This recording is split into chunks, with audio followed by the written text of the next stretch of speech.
It's nice to see you all here. For those of you that come from another planet, I'm that weird guy with the tongue and the thing in the band. KISS, as it happens, is about to start a 3-year monstrous tour. And anyway, even though I'm really an exciting and good-looking guy in real life, I want you to know that I came to North America. You hear America all the time, but it really includes Canada. We both are kindred spirits, share democratic and entrepreneurial ideas, and here and in America, you can be whatever you dream and whatever you're willing to work for. So I came to America as an 8.5-year-old boy of a concentration camp survivor, my mother, and I couldn't speak a word of English. English was my third language.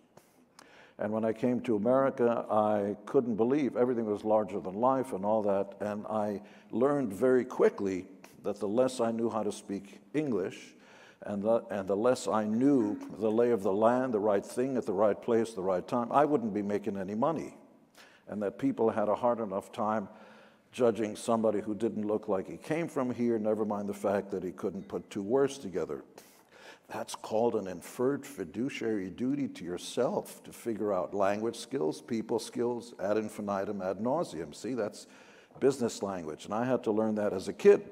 And the better I spoke English, the more the chicks liked me. Because you can't walk up to a chick, hello, how you at? You know, they're not going to pay attention to you. Sorry. Dress British, think Yiddish. But that also means if I go to another country, I learn to speak the language correctly, in the right sound of the language, because the last thing they want to hear is, "Como está, Jose?" They don't want to hear that. So I'll quickly lead you through the astonishing and exciting life, don't be jealous, that I've had. I've never worried about getting a job. I've always loved the work ethic. And I never want to hang around anybody that doesn't share that God-given blessing that America and Canada gives you. The right to work as hard as you want and anything you want, and the sky's the limit, including inventing flight, where Icarus failed, by the two least qualified brothers on the face of the planet, two guys that owned a bicycle shop in the middle of Kitty Hawk, wherever the fuck that is. That includes the telephone and the light that lights darkness. And today, all invented by North Americans, all invented by the least qualified people on the, not big corporate entities. It starts from the people. All the music we love, the fashions we love, started by the least qualified people, by people like this, and me. So I went to school, became a 6th grade teacher because I wanted to give back, and I started teaching in Spanish Harlem in New York City. Spanish Harlem was a tough place, and it still is. And when I first walked in on one of the first few days, I learned a few words in Spanish. Can anybody speak Spanish? Tudo bem. Any language, baby. Anybody speak Spanish? Not one? Oh my God. ¿Tú hablas español? Well, why the fuck didn't you say so? So on one of the first, could you believe that guy? So on one of the first days, I walked in and I learned some Spanish. Maricón la tuya tu madre, judeo. It does not mean good morning, Jewish person. Right? He's smiling because it kind of means get the little. In all seriousness, while I was working, you know, they say spread the risk on Wall Street. While I was working as a 6th grade teacher, afterwards I'd go down to a delicatessen where I was the guy at the checkout counter. You take the money, put some on the side. No. Put it in the cash register. They'd also give you food so I could eat as much as I wanted and take home doggy bags. Right after that, on 5th Avenue and 14th Street, I'd go to 10 East 23rd Street and walk so I could save the bus money. And this is at age, probably 56. No. I was just in my early 20s, so I'd scrounge every penny I could, and we'd start rehearsing and trying to put together this band we never saw on stage. because we were so bored. So I was basically living in the loft at 10 East 23rd Street. Important, they'll keep going on all the time. And we put together, in the course of a year, a band called Kiss. Didn't know anything about designing or makeup or anything, it just happened. Within a year and a half of forming, Kiss started playing stadiums across North America, Anaheim Stadium, stuff like that. Kiss has been around 45 years, and we are, oh, thank you. And don't I look good, shit. And Kiss, I'm proud to say, is North America's #1 gold record award-winning group of all time in all categories. 100 million albums sold, 5,000 licensed products, everything from Kiss condoms to Kiss caskets. We'll get you coming in, we'll get you going.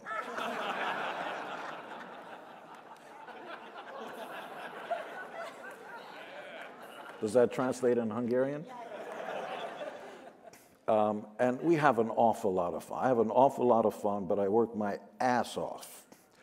And that's a good thing, because if you meet people who have a hard time falling asleep, these are folks that don't work hard. You know who has no problem going to sleep at night? Ditch diggers. You'll never say, you know, I'm bored, I can't get to sleep. They're thrilled to go to sleep. I urge you, from just a street guy, I have a lot of money now, don't kid yourself, I'm swimming in it.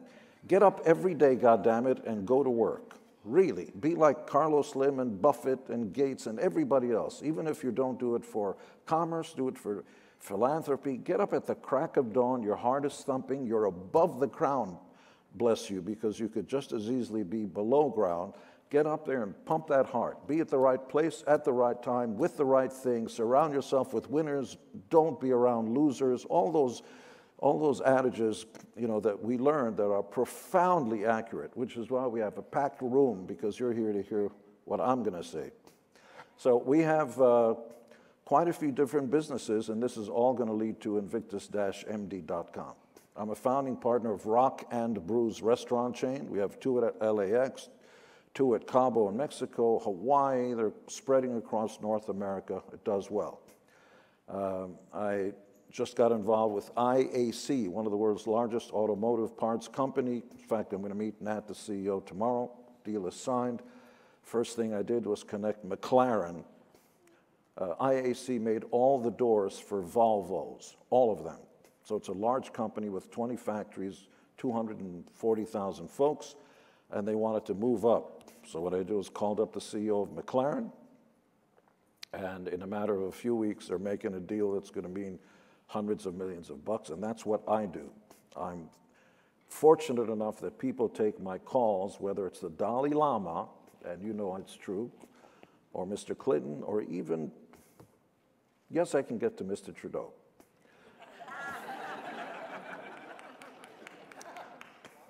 I was going to do a joke, but I can't because we're in Canada. You can't do any jokes anymore about anything. Will everybody please lighten up? So we have, thank you.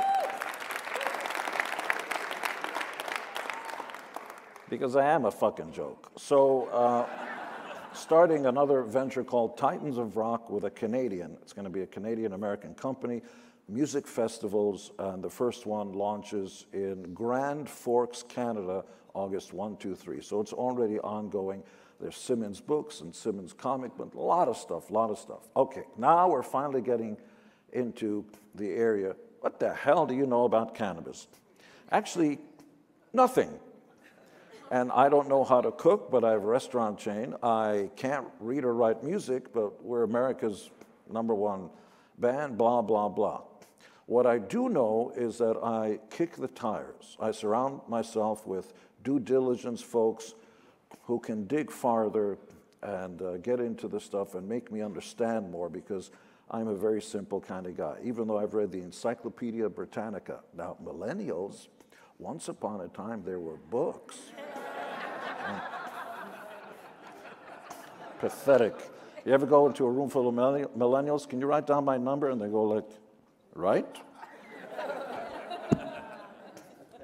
Beep, beep, beep, beep, beep, beep, beep, beep.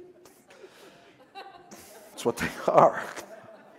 Yeah, I have stopped concerts, gone over, and say, can I see your tech? And they give me the thing, and I throw it away. Yeah, and people just go, yeah, fucking A, yeah, but don't take mine. So I was sort of minding my own business in LA, and I was one of those folks who was dismissive, arrogant, and judgmental about cannabis as an entire space. I've never been high or drunk in my life. I don't really give a fuck if you believe it or not. It just is. And then we segued into cannabis, and he said, what do you know about the space? We have a company called Invictus, and I had to then do the confessional that you Christians do in a dark booth someplace to a guy you never met. That's fucking hot, I gotta tell you that. There's a guy with a yarmulke on his head over there, it's a dark booth, and you can just say all kinds of shit. That's what a confessional is. And so I said I was arrogant, dismissive, uninformed, and I thought of cannabis in the same way that a lot of sort of straight-laced folks do. Because despite the fact that I have pretty face and nice hair and do all this stuff, I'm a very cornball kind of guy. I am as square as they get. I've always hated hippies. I never marched with them. I may agree with the politics, but I thought most people were unqualified to even have an opinion on this stuff. So I was dismissive because I thought the wrong people were involved. Cheech and Chong, and like losers, stoners. And I'm not. I read books, and I'm fairly well read. And those folks I found were lower life forms. And but I mean that in the very nicest way. And then I said, I didn't know. I didn't know that about 2 years ago I started seeing videos, and you can go online and find out about especially one small child, 6-year-old girl, who was breaking her mother's heart, of course, because she had epilepsy and she was shaking. And I couldn't take my eyes off the screen when a salve, not even internally, but externally, you see the loving eyes of the mother rubbing this cannabis-based salve on the skin, and in a very short time, miraculously, it seems she gets cured.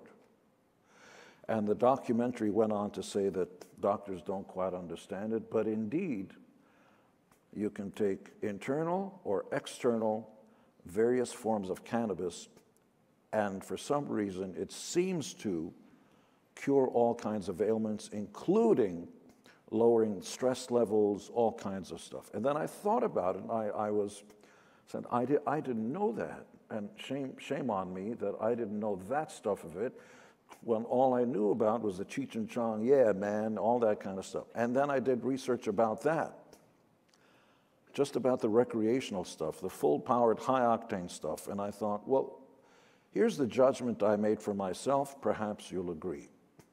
If you drink a lot of alcohol and you go to a bar, there's a term for that when you get messed up. It's called a bar fight. There's actually a term. It means you drink too much and you do stupid things and you exert violence. That's a bar fight. These are jokes. These are jokes. And of course, there's the classic DUI, which is not like JEW. See, that's a different thing. A DUI is what happens when you drink too much and you drive and you actually wind up killing people, for fuck's sake. And there are who knows how many thousands and 10,000s of people who are killed because somebody was drinking too much. Or you can go the full day and smoke cigarettes and possibly or probably get cancer. The other stuff, cannabis-based products, let's see what might happen. You might continue to watch the same reruns of Sergeant Preston of the Yukon, or perhaps The Littlest Hobo. And you know you've seen all those shows of the Republic of Doyle, for fuck's sake. You can't see it again. No, you'll watch it over and over again. You may reach over for a Kit Kat. And that's it. That's it. One might give you cancer. This one, you'll smile like a fool and eat Kit Kats all day. And I'm stating fact. I'm not even exaggerating it. So I thought, this should be on the menu of life in various forms. I'm not fond of spinach, but I don't think it should be banned. It should be on the choice menus of life. You want to smoke cigarettes, you might get a chance. It's legal. Good luck to you. You want to binge watch Republic of Doyle and have a Kit Kat? Fuck, have a good time. But more importantly, medicinally, the scientists and researchers are telling us this is an enormous advancement, and big pharma, that's big pharmaceutical companies, don't want you to get educated. They want to charge you as much as $7,500 for one pill. That's not an exaggeration, because it's academic. Somebody just makes up a number, that's what we're going to charge for this. Cannabis-based products, you can grow it on the roof of your house. And so before I stop talking, because I love the sound of my own voice, hand to God. I like the way it resonates, and I like that certain je ne sais quoi I have. I like it all. I want you to know that, first of all, I have a Newfie wife. She's a Maritimer. She was born in Newfoundland. My hand to God, she graduated Dildo High School. Canadians, am I lying? There's a place called Dildo, right? It's true. My wife and I had a dildo burger at the Dildo restaurant overlooking Placentia Bay, where there were whales spouting things, and the dildo burger was very good. I was afraid to ask what it was made out of. And next to Placentia Bay, not far, is Come By Chance. And on the other side is Spread Eagle. And the reason I'm not smiling is it's all fucking true. And so Canada's always been such a bizarre place, really. There's only 12 of you in the whole fucking country. But you are so unbelievably amazing. Some of the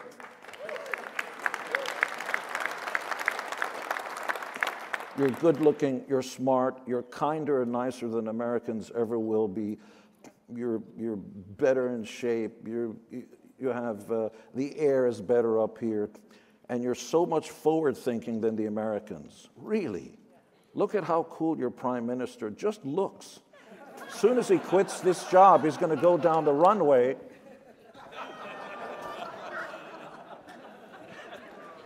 You know, he's going to be a model. What are you waiting for? I'm not done talking.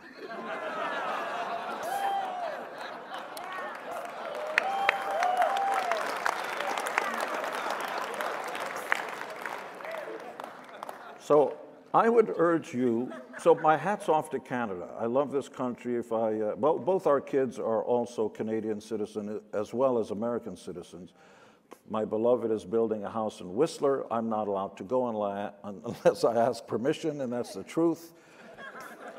And finally, the last thing I want to say is, listen to me. Ignore what every single person up here has to say, really. Ignore the fact that and there's celebrity going on and everything. I don't want you to consider anything except your own inferred, self-mandated responsibility, which is to fucking do your own research. Find out what the amazing new research is about cannabis in general.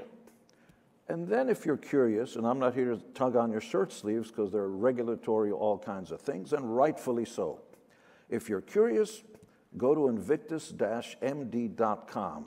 The reason I got involved is first as a financial play, and I liked the management. And since I got involved, I have to tell you, I'm so proud to be in a group of people who actually look at each other and smile when they go to work because we believe we're doing something really good for mankind, womankind, that this is actually going to help life improve, and that's what it's all about. Now you can come up on stage.